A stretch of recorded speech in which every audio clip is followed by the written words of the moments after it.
30th, skywatchers across several western states saw a bright fireball streak through the heavens. A police officer working in the Northwest Valley caught a glimpse of the colorful object on his body cam. At nearly the same time, a Ring camera in the area recorded a strange noise and what sounds like a crash. One family living in a ranch-style home had a much closer view of the object. Two brothers and their father were working on a vehicle in their yard when they caught a glimpse of a sparkly object as it came crashing down, then were hit by what they describe as a shock wave.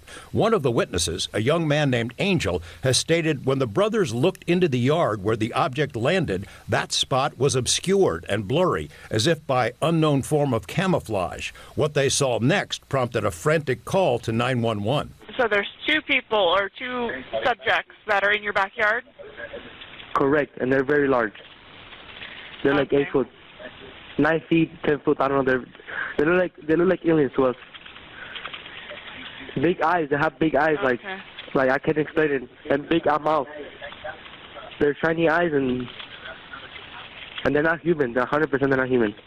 8 News Now investigators have spoken with family members multiple times in the past 4 weeks, but each of the 3 times we accepted their invitation to do an interview, they didn't answer the door or their phone.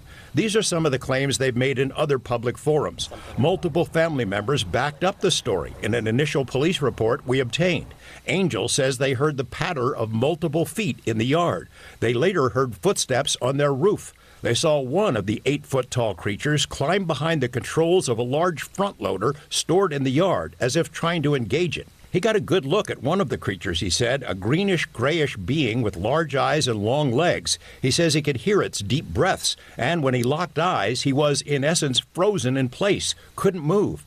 In the middle of the yard, where the object had crashed, then vanished, a circular impression was left in the soil. Okay, where is this on your property? Metro sources say the police dispatcher initially wondered whether to send a crisis intervention team to help the troubled witness, but then took the incident seriously. 2 officers arrived 38 minutes after the call, and by then had heard from other officers. They proceeded cautiously and managed some nervous laughs. I ain't dealing with that. A few days later, the family says 2 Metro sergeants returned to the scene to ask follow-up questions. The family says they also saw men in suits and sunglasses driving in a car with government plates cruising slowly past the house in the following days. Nellis and Creech have denied any interest or involvement with the incident. Metro has indicated they believe the family that something crashed in their yard. But what?